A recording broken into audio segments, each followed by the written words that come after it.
Adenoid জিনিসটা কি? এটা হচ্ছে একটি বেসিক্যালি লিম্ফয়েড অর্গান বা এটার আরেকটা নাম কিন্তু ফ্যারেঞ্জিয়াল টনসিল। স্যার বড়রাও তো নাক ডাকে, তো সেক্ষেত্রে কি বড়দের অ্যাডিনয়েডের সমস্যা হতে পারে? 3 to 13 ইয়ার্স রেঞ্জের মধ্যেই মূলত এই এডিনয়েডের হাইপারট্রফিটা হয়। কেউ যদি ট্রিটমেন্টটা না করে সেক্ষেত্রে কি কি সমস্যা দেখা দিতে পারে? আমরা এবারের পর্বে দেখাবো ছোট্ট একটা সোনামণির জীবনের গল্প। দর্শক, সপ্তাহ ঘুরে আমি ডাক্তার মারজান আপনাদের সাথে চলে এসেছি জিটিভি আয়োজিত ম্যালিয়াস ইএনটি স্পেশালাইজড হসপিটাল লিমিটেডের সৌজন্যে let's talk with doctor Basudeb health শোতে। আজকে আমরা শুনবো 5 বছরের মিষ্টি সোনামণি ফিহার কথা। ফিহা অ্যাডেনোটনসিলাইটিস নামক একটি রোগে আক্রান্ত ছিল। কি হয়েছিল ফিহার, সে এখন কেমন আছে, সবটুকুই জানবো, থাকবেন আমাদের সাথে শেষ পর্যন্ত।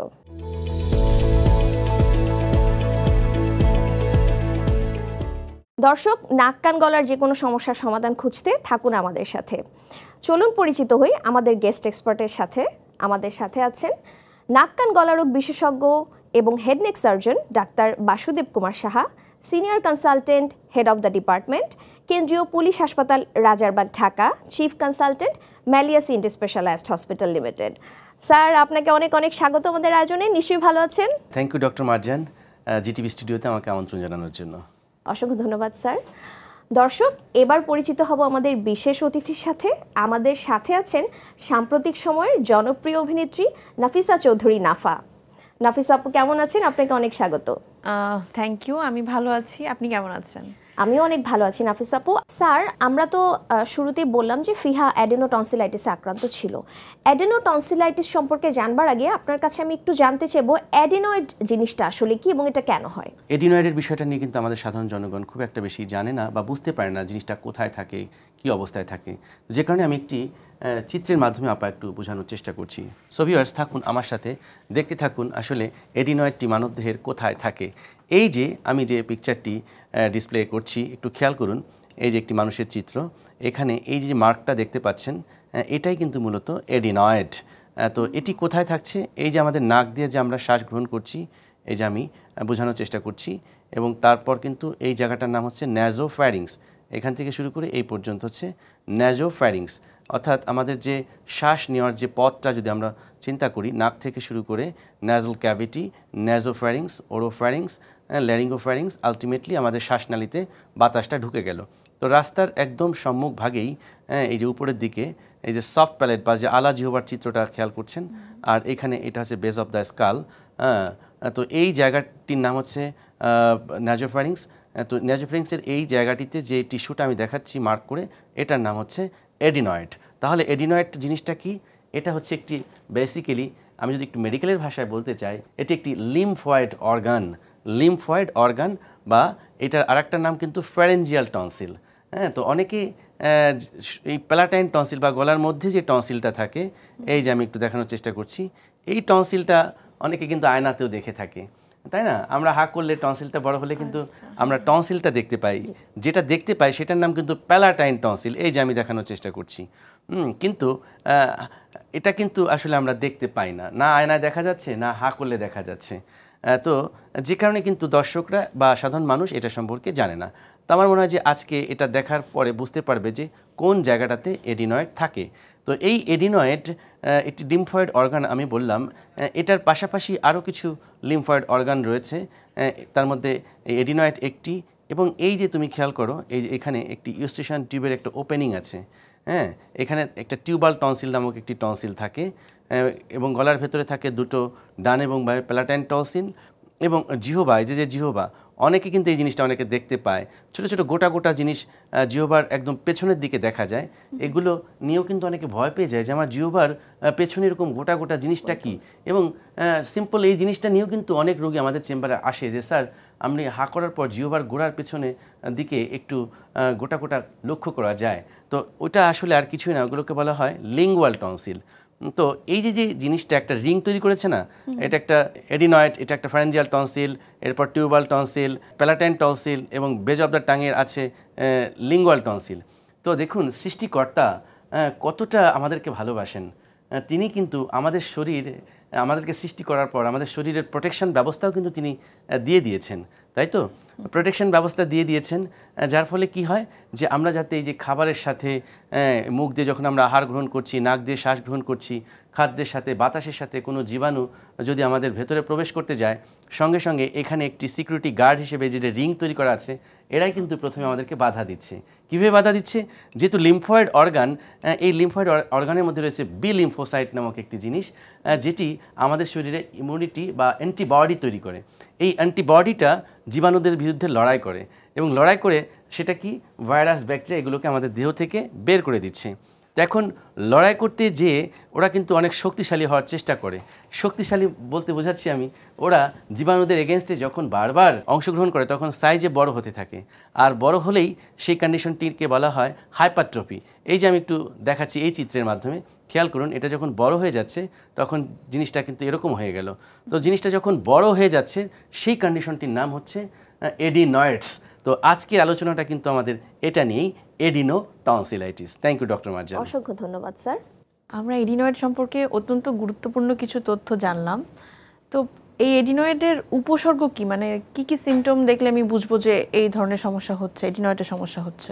উপসর্গটা বোঝার জন্য কিন্তু আমাদের আবার ছবিতে ফিরে যেতে হবে। খেয়াল করুন যে এই যে ন্যাজোফ্যারিংস আমি দেখিয়েছি, আমরা কিন্তু শ্বাস গ্রহণ করছি এই নাক দিয়ে, ন্যাজাল ক্যাভিটি এবং ন্যাজোফ্যারিংসে বাতাসটা আমাদের শ্বাসনালীতে পৌঁছাচ্ছে। তো যাদের এডিনয়েডটা বড় হয়ে যাচ্ছে, আপনি খেয়াল করুন, তাহলে কিন্তু বাতাস ঠিক মতন যেতে পারছে না, তাই না? বাতাস কিন্তু নাক দিয়ে ন্যাজোফ্যারিংসে ঠিক মতন আমাদের শ্বাসনালীতে পৌঁছাচ্ছে না। তো দিনের বেলায় খুব একটি কষ্ট না হলেও রাত্রে তো আমরা ঘুমাই, এই ঘুমের সময় তো আমাদের সব কিছু রিল্যাক্স হবে, আমাদের মুখ বন্ধ থাকবে, তো আমরা তো শ্বাস মুখ দিয়েও গ্রহণ করতে পারি। তো যেহেতু আমরা রাত্রেবেলা যে সমস্ত বাচ্চাদের এই এডিনয়েডটা বড় হয়ে যায়, তো তাদের নাক দিয়ে তো তারা শ্বাস করতে পারে না, যে কারণে রাত্রেবেলা সে ঘুমানোর সময় যেটা করছে, মুখ হা করছে এবং সেই মুখ দিয়ে সে বাতাস গ্রহণ করছে। অর্থাৎ সিমটম হিসেবে আপনি যদি আপনার বাচ্চার মধ্যে খেয়াল করেন যে বাচ্চা ঘুমানোর সময় হা করে ঘুমাচ্ছে, হ্যাঁ, এটা কিন্তু একটা সিমটম, যেটাকে আমরা বলছি মাউথ ব্রিদিং। এই হা করে ঘুমালে এবং যদি টনসিলটাও বড় থাকে, আলটিমেটলি তার কি হয়, অবস্ট্রাকটিভ স্লিপ অ্যাপনিয়া হয়ে যেতে পারে, এবং যার ফলে রোগীরা, এই বাচ্চারা, ছোটো বাচ্চারা কিন্তু নাক ডাকতে পারে। তো নাক ডাকাও কিন্তু বাচ্চাদের একটি সিমটম, এবং এই অক্সিজেন তো আমাদের দেহটাকে বাঁচিয়ে রেখেছে, তাই না? তো এই অক্সিজেনের যদি ঘাটতি হয়, বাচ্চার শ্বাসকষ্ট হবে, তখন বাচ্চা অস্থিরতা তৈরি হবে, এপাশ ওপাশ করবে, উঠবস করবে, কখনো ঘুম থেকে জেগে উঠবে, কান্নাও করতে পারে, এটাও কিন্তু একটা উপসর্গ। এরপর এই যে এডিনয়েডটা আমি বললাম, যেখানে একটি ন্যাজোফ্যারিঞ্জিয়াল একটা টিউব আছে, এই টিউব দিয়ে আমাদের কানের সাথে সংযোগ রয়েছে, অর্থাৎ নাক এবং কানের সংযোগকারী যে পাইপ, সেটার আবার ওপেনিংটা কিন্তু এই যে এই জায়গাটিতে। এখন এডিনয়েড টিস্যু বড় হতে হতে যখন এই টিউবটাকে ব্লক করে দিবে, তখন কানের মধ্যে এক ধরনের ইনফ্লামেশন হবে, যেটাকে আমরা বলছি অটাইটিস মিডিয়া উইথ ইফিউশন, অর্থাৎ কানের মধ্যে ইনফ্লামেটরি সিক্রেশন জমে মধ্যকণের একটি প্রধার একটি তৈরি করবে, এবং সেখান থেকে কান ব্যথা করবে। দেখবেন হঠাৎ করে বাচ্চারা রাত্রেবেলা খুব কান্নাকাটি করছে কান ধরে, মনে রাখবেন তখন হয়তো বা কানে তার সমস্যা হতে পারে, অর্থাৎ কান ব্যথা করতে পারে, কানের শ্রবণ ক্ষমতা দিন দিন কমে যাবে, এবং সেখান থেকে আরও কমপ্লিকেশন হলে কান দিয়ে পুষ পানি ঝরবে। আরও একটা ইম্পর্ট্যান্ট বিষয় আপা, সেটা হচ্ছে আপনি যদি খেয়াল করেন আপনার বাচ্চা লেথার্জিক হয়ে যাচ্ছে, অর্থাৎ পড়ালেখায় অনেকটা কনসেন্ট্রেশন নেই, মেন্টাল ডেভেলপমেন্টটাও ঠিক মতন হচ্ছে না, ওর সাথে যে বন্ধুবান্ধবরা আছে তারা যতটা ট্যালেন্ট, ও ট্যালেন্টের দিক দিয়ে পিছিয়ে যাচ্ছে, সেটাও কিন্তু একটা সিমটম।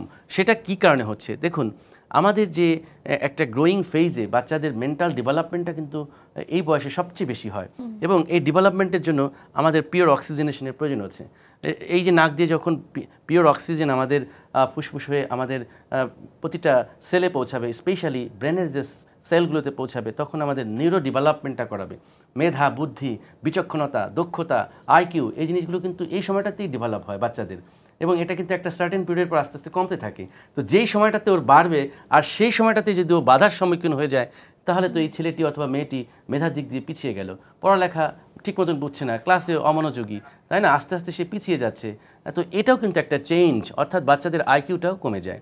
এরপর শারীরিক কিছু পরিবর্তন দেখা যায়, যেমন বাচ্চারা খাবারে অনেক ক্ষেত্রে দেখা যায় যে খাবারের প্রতি একটি অনীহা রয়েছে, কারণ তার বারবার সংক্রমণ হলে খাবারের ইচ্ছাটাও চলে যাবে, তার প্রপার নিউট্রিশন পাচ্ছে না, তার শরীরটাও ঠিক মতন ডেভেলপমেন্ট হচ্ছে না, অর্থাৎ ফিজিক্যাল এবং মেন্টাল ডেভেলপমেন্ট দুটোতেই কিন্তু তার একটা পরিবর্তন আসবে। পাশাপাশি তার চেহারার ছবির মধ্যেও কিন্তু একটি পরিবর্তন আসবে, যেটাকে বলছি আমরা এডিনয়েড ফেসেস, অনেকটা হাবাগোবা টাইপের একটি চেহারা আমরা প্রস্ফুটিত হয়। এটা একদম 11th আওয়ারে, অর্থাৎ কোনো ট্রিটমেন্ট যদি না করে সেক্ষেত্রে বাচ্চাদের চেহারার মধ্যে একটা ইডিওটিক লুক চলে আসে, যেটা আমরা অনেক ক্ষেত্রে পেয়ে থাকি। অসংখ্য ধন্যবাদ স্যার। স্যার, আপনি যেমনটি বলছিলেন যে বাচ্চারা অ্যাডিনয়েডের সমস্যা হলে হাঁ করে ঘুমায়, নাক ডাকার সমস্যায় ভোগে। স্যার, বড়রাও তো নাক ডাকে, তো সেক্ষেত্রে কি বড়দের অ্যাডিনয়েডের সমস্যা হতে পারে? এক্স্যাক্টলি, এখানেও একটি বিষয় জানবার রয়েছে। তো আপা, মূলত 3 থেকে 13 অর্থাৎ 3 to 13 ইয়ার্স রেঞ্জের মধ্যেই মূলত এই এডিনয়েডের হাইপারট্রফিটা হয়। এর কারণ হচ্ছে বারবার যখন সংক্রমণ হচ্ছে তখন এই সময়টাতে হচ্ছে মানুষের রোগ প্রতিরোধ ক্ষমতা কম থাকে, তো যে কারণে কিন্তু এই বয়সের মধ্যে আমরা বেশি পাই। এবং আফটার 13 অর্থাৎ 12-13 পর থেকে কিন্তু বাই ন্যাচারালি এই এডিনয়েড টিস্যুটা কমতে থাকবে, এটাই আসলে প্রকৃতির নিয়ম। কিন্তু কারো কারো ক্ষেত্রে নিয়মের ব্যত্যয় ঘটে, অর্থাৎ তার এই এডিনয়েড টিস্যুটা ন্যাচারালি যে অ্যাট্রোপি হয়ে যাওয়ার কথা সেটা হয় না। এবং যারা একটু বাল্কি, একটু যাদের অবেসিটি রয়েছে, তাদের কিন্তু এই জিনিসটা আমরা পাই, এবং সেক্ষেত্রে তার কিন্তু অবস্ট্রাকটিভ স্লিপ অ্যাপনিয়া ডেভেলপ করে যায়, অর্থাৎ তার ওই ঘুমের মধ্যে নাক ডাকা এবং নাক ডাকা পরবর্তী শ্বাসকষ্টের প্রবলেম হয়। অর্থাৎ এটি অ্যাডাল্টেও কিন্তু আমরা এডিনয়েড টিস্যু অনেক পেয়ে থাকি। এখন আমি আপনার এই কথা শুনে আমার ব্যক্তিগতভাবে দেখা একজনকে আর কি রিলেট করতে পারছি। যখন ঘুম থেকে উঠতো, হাঁ করে ঘুমোতো, এবং ঘুম থেকে ওঠার পরে তার দেখা গেল যে বালিশে মানে লালা লালা যেটাকে বলি আমরা, সেটা অনেকখানি বালিশে থাকতো আর কি। তো এটা কি কোনো কারণ হতে পারে? এডিনয়েডের জন্য কি এরকম হচ্ছে? যাদের এডিনয়েডের প্রবলেম থাকে তাদের আলটিমেটলি কী হয়েছে, মাউথ ব্রিদিং হয় তো, এবং একটা পর্যায়ে কিন্তু তার যে মুখ দিয়ে যেহেতু হা করা রয়েছে, মানে কেন তার স্যালাইভেশনটা হবে? দেখুন, আমরা কিন্তু মুখ যখন বন্ধ থাকবে অটোমেটিক্যালি আমরা কিন্তু ডিগ্লুটেট করব, অর্থাৎ গলধকরণ করে সেটাকে আমরা ভেতরে নিয়ে যাব। এখন যাদের এডিনয়েডের সমস্যা, তার তো হা করে ঘুমাচ্ছে, তো হা করে ঘুমানোর ফলে আলটিমেটলি সে তার লালাটা, এটা তো ন্যাচারালি লালা তো আমাদের শরীরে প্রডিউস হবেই, স্যালাইভারি গ্ল্যান্ড থেকে আসে। তো যেহেতু লালাটা সে গলধকরণ করতে পারছে না, তখন ওই লালাটা অ্যাঙ্গেল অফ দ্য মাউথ দিয়ে গড়িয়ে গড়িয়ে পড়ে। সো এটা কিন্তু এই এডিনোটনসিলাইটিস আক্রান্ত বাচ্চাদের একটি লক্ষণ, অর্থাৎ এই লক্ষণটা থাকলেও কিন্তু আপনি ধরে নিতে পারেন যে আপনার বাচ্চাটির এডিনোটনসিলাইটিসে আক্রান্ত। স্যার, আমরা উপসর্গগুলো জানলাম যেগুলো দেখে সাধারণত চিকিৎসকরা নির্ণয় করে থাকেন যে একটি বাচ্চা অ্যাডিনয়েডের সমস্যায় ভুগছে কিনা। অ্যাডিনয়েডটা কোন পর্যায়ে আছে এটা জানার জন্য কি কোনো পরীক্ষা নিরীক্ষা আমরা সাজেস্ট করতে পারি? এক্স্যাক্টলি, তো পরীক্ষাটা আসলে আমরা করি কনফার্ম করার জন্য, এবং আমরা অপারেশনের কোনো প্ল্যানের জন্য আমরা এই পরীক্ষাটি করে থাকি। ডক্টর মারজান, তুমি দেখতে পারো যে আমি একটি কিন্তু এক্স রে প্লেট নিয়ে এসেছি। আপা, আসলে কি আমি চাই যে জনগণ বুঝুক, বাস্তব চিত্রটা দেখুক।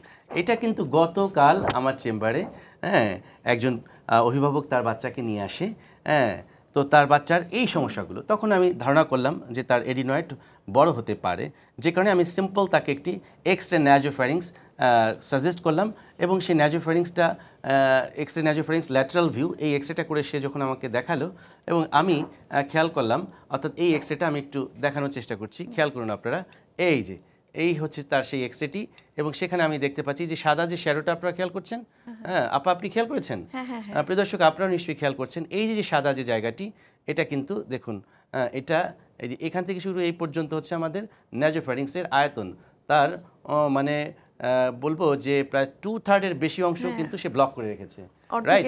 এইটাই কিন্তু এডিনয়েড। তো আমরা কি করলাম তাহলে, এই এক্স-রেটা করার মাধ্যমেই কিন্তু আমরা এডিনয়েডের মানে যে কি মাত্রায় আছে, কোন গ্রেডে আছে, সেটা কিন্তু আমরা বুঝতে পারলাম। 4টি গ্রেড আছে ডক্টর মারজান, আমি এই ফাঁকে একটু জানিয়ে রাখি। সেটা হচ্ছে grade 1, 2, 3, 4, mild, moderate, severe, very severe, তাই না? তো গ্রেড 1 যদি 1/3 আমরা বড় হয়, অর্থাৎ এটাকে যদি আমরা 3টি ভাগ করি, তার যে 1/3, 3 ভাগের 1 ভাগ পর্যন্ত যদি বড় হয়, সেটা হচ্ছে গ্রেড 1। যদি 2/3 হয়, সেটা হচ্ছে গ্রেড 2। 2/3 অতিক্রম করে গেলে গ্রেড 3, আর যদি একদম এই পুরোটা ব্লক করে যায়, সেটা হচ্ছে মোটা দাগে আমরা বলতে পারি গ্রেড 4। এবং এই গ্রেডিং দেখে কিন্তু আমরা বুঝতে পারি যে রোগীটির কখন অপারেশন করার দরকার। সাধারণত গ্রেড 1, 2তে আমরা কনজারভেটিভ ট্রিটমেন্ট, ওষুধের মাধ্যমে চিকিৎসা, বা আমরা নিয়মকানুন মেনে চললে অনেক ক্ষেত্রে আমরা কন্ট্রোলে নিয়ে আসতে পারি। 3-4-এ গেলে এবং যদি বাচ্চার এই উপসর্গগুলো থাকে, তার নর্মাল লাইফস্টাইল হ্যাম্পার হচ্ছে, তখন কিন্তু আমরা সার্জারিতে যাই। এছাড়াও কিন্তু আমরা ন্যাজো এন্ডোস্কোপি করেও কিন্তু বাস্তব চিত্র দেখতে পারি, অর্থাৎ নাকের মধ্যে একটি ক্যামেরা রিজিড এন্ডোস্কোপ ইন্ট্রোডিউস করে আমরা এডিনয়েডের অবস্থাটা, লোকেশন প্লাস এর সাইজটাকে কিন্তু ডিটেক্ট করতে পারি। আচ্ছা ডক্টর, যদি কারো এডিনয়েডের সমস্যাটা হয়ে যায় সেক্ষেত্রে কি করতে হবে, কি করণীয়? ডেফিনেটলি আমি প্রথমেই বলবো আপা, ভয় পাবার কোনো কারণ নেই। এটার খুব সুন্দর সমাধান রয়েছে এবং সেই সমাধানটা আমি আমার একটা পেশেন্টের ভিডিও দেখেই আমি আসলে বলতে চাই। তো ডক্টর মারজান শুরুতে যে ফিহা মামনির গল্প শুনিয়েছিল, ওই কিন্তু এই রোগে আক্রান্ত হয়েছিল। ওর আমরা কিভাবে চিকিৎসা করলাম সেটি নিয়ে একটি ভিডিও রয়েছে আমার পেশেন্টস ফলো আপ ইন হাউসে। মনে হচ্ছে একদম পুরো বন্যা, তাই না? আজকে আমরা ভাসতে ভাসতে হারিয়ে যাব মিনি কক্সবাজার খ্যাত ঢাকা শহরের অদূরে অবস্থিত চরবৈতা নামক একটি গ্রাম। আমরা এবারের পর্বে দেখাবো ছোট্ট একটা সোনামণির জীবনের গল্প। এই গল্পটা যদি আপনারা শুনেন আপনাদের অনেক ভালো লাগবে, এই কারণেই কারণ আপনার সোনামণিরও এইরকম কোনো সমস্যা থাকতে পারে এবং এই সমস্যা থেকে কিভাবে আপনার সোনামণি সম্পূর্ণ ভালো হয়ে যেতে পারে সেটি জানতে হলে চোখ রাখতে হবে আমাদের এবারের পেশেন্টস ফলো আপ ইন হাউসে। হাবিব ভাই, শেষ পর্যন্ত চলে আসলাম। হ্যাঁ, অনেক অনেক ধন্যবাদ। এত দূর আসছেন, আমি প্রথম বলতেই পারি নাই যে সাউথ করে আমার বাসায় আইসেন, এরকম আসবো না কেন? আমি তো এটা রেগুলারলি করছি এবং ভালো লাগে যে আমার পরিবারের সবাই চলে আসছে। এই যে ফিহা মামনি, এই হচ্ছে ফিহা মামনি, যাকে আমি অপারেশন করেছিলাম। আমাকে দেখার সাথে সাথে কিন্তু সে দৌড়ে আসলো। বিষয়টা কিন্তু অদ্ভুত সুন্দর লাগলো আমার। হ্যাঁ, যে বলেছিলাম ওর সুন্দর সুন্দর ঝুটি থাকে, এই সেই ঝুটি। ফিহা মামনি, তুমি কি আমাকে চিনতে পেরেছো? তোমার নাম কি? এই যে বললাম না ফিহাও বলে। এই যে ঠিক এভাবেই একদিন আমার চেম্বারে এসেও আমার কোলে উঠেছিল, আমি ওকে কোলে তুলে নিয়েছিলাম, আদর করেছিলাম। আজকে সরাসরি চলে এসেছি ওর বাড়িতে। এইটা তুমি আজকে পরে আমাকে দেখাবা, ঠিক আছে? সাকসেসফুল সার্জারি শেষে মিষ্টি মুখ না করলে তো হবে না। এটা আপনাদের এলাকার হারাধনের মিষ্টি। ভাই, আপনি তো অনেক স্মার্ট, তারপর আমি চাই যে আপনি আমার দয়ের পাঞ্জাবিটা পরে আজকে দেখাবেন, ঠিক আছে? Thank you. ভাবি, এইটা হচ্ছে আপনার জন্য আমার স্ত্রী একটি শাড়ি কিনেছে। ভাই ভাবি দুজনে মিলে আমাদেরকে দেখাবেন। এটা আমি সবসময় বলি যে এটি ম্যালিয়াস পরিবারের একটি ভালোবাসার আয়োজন, কারণ আমি ভালোবেসে সবাইকে পরিবারের সদস্য বানাতে চাই। আমি এখন এই মুহূর্তে একটি অস্থায়ী চেম্বার সাজিয়ে বসে আছি। এই যে আমি দেখতে পাচ্ছি ফিহা তার মায়ের কোলে উঠে তার বাবার সাথে আসছে। ফিহা আসলে একটা বারবি ডল। আমি বারবি ডলটাকে একটু উঁচুতে তুলে দেই। ওয়াও, দেখি ফিহা, হ্যাঁ এরকম বারবি ডলের মতন করে তো, কি সুন্দর লাগছে। আমি খেয়াল করেছি মানে ফিহাদের বাসায় আসার সাথে সাথেই ফিহার সাথে রাসপিয়ার একটা বন্ধুত্ব তৈরি হয়ে গেছে। তো ফিহা, তুমি এখন কেমন আছো বলো? ভালো। অনেক ভালো। আচ্ছা আচ্ছা, তোমার কি কোনো অপারেশন হয়েছিল? কি অপারেশন হয়েছিল? ও এটা বলার সাথে সাথে ও আসলে হা করলো, কারণ যখন ও আমার কাছে আসে আমি ঠিক একইভাবে ওর গলা হা করে আমরা দেখেছিলাম। আজকেও বরাবরের মতন একটু ওর গলার ভিতরটা দেখে নিলাম। ফ্যান্টাস্টিক।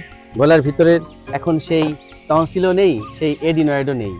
জি, আমি ওর বয়স যখন 2 বছর, তখন থেকে ওকে আমি প্রবাসী নিয়ে গিয়েছিলাম এমনি ঘোরানোর জন্য। তো তখন একটা সমস্যা হয়েছিল, তখন ঠান্ডা লাগতো। তো আমরা প্রথম ভাবতাম যে এটা কোনো সিজনাল ফ্লু কিনা।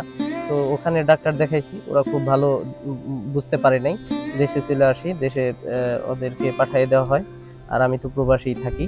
তো আসার পরে আমি এখানে কয়েকটা ডাক্তার দেখাইছি, দেখানোর পরে এবং শিশু বিশেষজ্ঞ দেখাইছি। তো ওনারা ওষুধপত্র দেওয়ার পরে ভালো হইতো।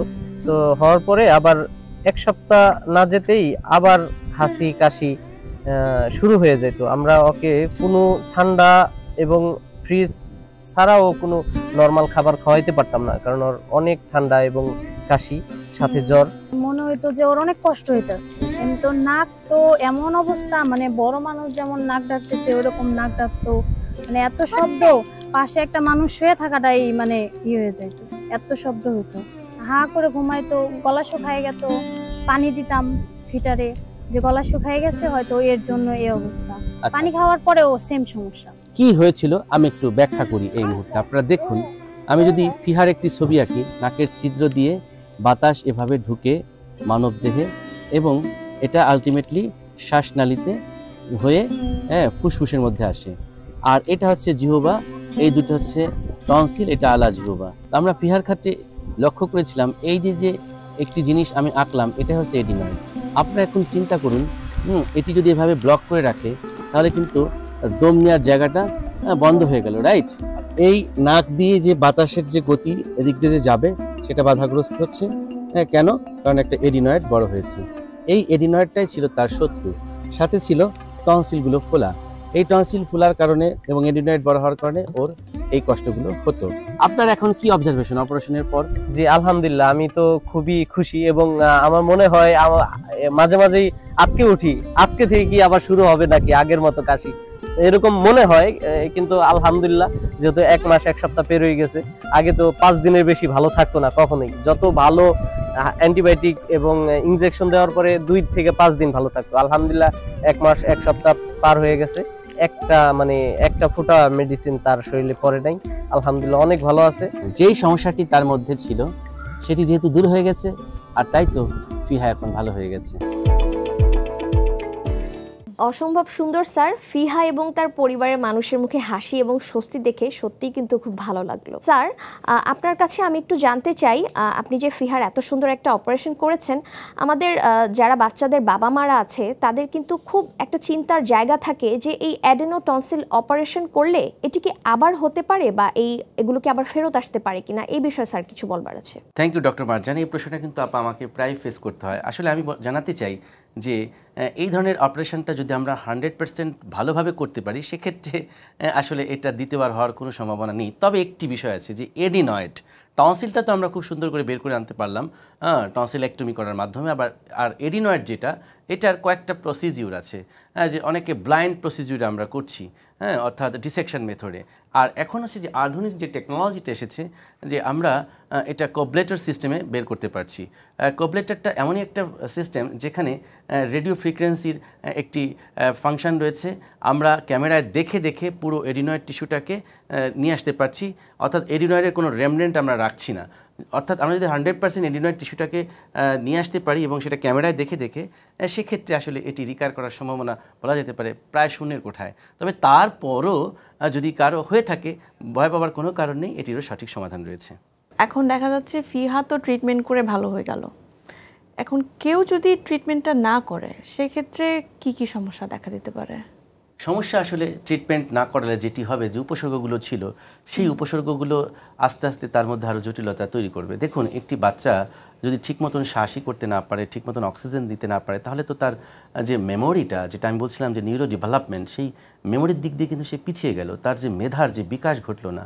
এর ফলে সে কিন্তু সমাজের 8-10টি বাচ্চা থেকে পিছিয়ে যাবে। আপনি চিন্তা করুন, আপনার সন্তানটি যদি স্কুলে একদম লাস্ট বেঞ্চার হয়ে যায়, সেক্ষেত্রে আপনার একটি মনের দুঃখ থাকবে, কষ্ট থাকবে। এটা একটা পারিবারিক কষ্ট, সামাজিক কষ্ট। পাশাপাশি এই ধরনের রোগীদের যে আমি বলেছিলাম যে ইউস্টেশন টিউবটাকে ব্লক করে ফেলে এবং এর ফলে কানের সমস্যা হয়। তো কান হচ্ছে আমাদের শ্রবণ অঙ্গ, এই কান না থাকলে তো আমরা এই পৃথিবীর সুন্দর আওয়াজই শুনতে পারবো না। তো যে সমস্ত বাচ্চাদের এডিনয়েডটা হিউজলি এনলার্জড এবং ট্রিটমেন্ট নেয় না, ধীরে ধীরে কানের ইনফেকশনটা হয়ে যায়, ইনফেকশন পরবর্তী কানের পর্দা ছিদ্র, এবং সেটা ট্রিটমেন্ট না করলে রিপিটেডলি ক্রনিক অটাইটিস মিডিয়ার যে কমপ্লিকেশান সেগুলো তার মধ্যে দেখা দিবে। আমরা অনেক বাচ্চা পাই যে কোলেস্টেটিওমা, অর্থাৎ কানের মধ্যকর্ণ ভেদ করে স্কাল বেস বা মাথার যে খুলির মধ্যে কোলেস্টেটিও নামক একটি প্যাথোলজিতে যখন আক্রান্ত হয় তখন দুর্গন্ধযুক্ত পুজ বের হয়, এবং এটা যদি ঠিক মতন ট্রিটমেন্ট না করা যায় জীবনটাও কিন্তু মানে নিয়ে নিতে পারে, যে কারণে এটার পরিণতি কিন্তু আসলেই ভয়াবহ। একজন বাচ্চা চিরতরে তার শ্রবণটাকে হারিয়ে ফেলতে পারে। সো দ্যাট কমপ্লিকেশনগুলোর শেষ নাই, আসলে বলার অপেক্ষায় রাখে। ব্রেনের উপরেও তো একটা ইফেক্ট পড়ে, কারণ ব্রেনে অক্সিজেন কম যাচ্ছে। সেটা তো আমি আগেই বললাম যে তার নিউরো ডেভেলপমেন্টটা আসলে স্লথ হয়ে যাচ্ছে বা সে কিন্তু পিছিয়ে যাচ্ছে। স্যার, এই অ্যাডেনো টনসিলাইটিসে যাতে আমাদের সোনামণিরা আক্রান্ত না হয়, বাবা মাদের উদ্দেশ্যে কি আপনি কিছু উপদেশ দিবেন? অবশ্যই আমি উপদেশটা দিতে চাই যে আপনার বাচ্চাটার ভালো মন্দ দেখার প্রাথমিক ডাক্তার কিন্তু আপনি নিজে। আমি সবসময় বলি যে মা বাবাকে, বিশেষ করে মা এবং বাবা, একজন হতে হবে ডাক্তার, একজন হতে হবে নার্স, তাই না? আমরা যদি ঠিক এইভাবে চিন্তা করি তাহলে কিন্তু আমরা খুব ভালো থাকতে পারি। আমরা এখন কি করছি, সচরাচর বাচ্চাদের যা চাচ্ছে তাই খেতে দিচ্ছি। দেখুন আনহাইজেনিক কন্ডিশনে ফাস্ট ফুড, জাঙ্ক ফুড, এই যে আইসক্রিম খাওয়াচ্ছি, তারপর চিপস, চুইংগাম, চকলেট, নুডলস, এই যে বাইরের যে খাবারগুলো আনহাইজেনিক কন্ডিশনে যে খাবারগুলো খাচ্ছে, এটা কিন্তু এই খাবারের মাধ্যমেই কিন্তু সোর্স অফ ইনফেকশনটা চলে যাচ্ছে। এই খাবারের মধ্যে যে জীবাণুগুলো আছে সেগুলো লড়ার জন্যই কিন্তু এডিনয়েডগুলো হাইপারট্রফি হচ্ছে, তাই না? তো আমি যদি এই খাবারগুলো এই ধরনের আনহাইজেনিক কন্ডিশনে রাস্তাঘাটের খাবারগুলো খাওয়া থেকে বিরত রাখি, জাঙ্ক ফুড, প্রিজার্ভ ফুড, এগুলোর মধ্যে কিন্তু অর্গানিজম গ্রো করে, তাই না?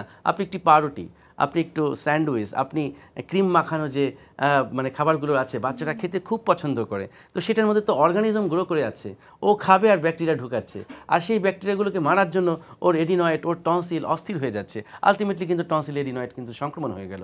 এরপর দেখুন বাচ্চাদেরকে আরও একটা বিষয়, অনেকের কিন্তু অ্যালার্জিক কিছু ফ্যাক্টরের জন্য কিন্তু এডিনয়েড এবং টনসিল বড় হতে পারে। তো সেই কন্ডিশনগুলো থেকে বাচ্চাদেরকে একটু বিরত রাখতে হবে। আমরা বলি যে যাদের একটু অ্যালার্জিক বা কমন কোল্ডের সমস্যা রয়েছে তারা কুসুম গরম পানি দিয়ে গোসল করবে, তার যে বিছানার চাদরটা একটু সাদা হতে হবে, নিয়মিত পরিষ্কার রাখতে হবে, উঠান এবং ঘর ঝাড়ু দেওয়ার সময় বাচ্চাদেরকে একটু সেপারেট রাখতে হবে, তারপর কুসুম গরম পানির মধ্যে 1 চিমটি লবণ দিয়ে একটু গার্গলিং করাতে হবে। আমি তো আমার ছেলের কথাই বলতে পারি যে আমার ছেলের খুব টেক কেয়ার করে ওর দিদা এবং ওর মা, তাই না?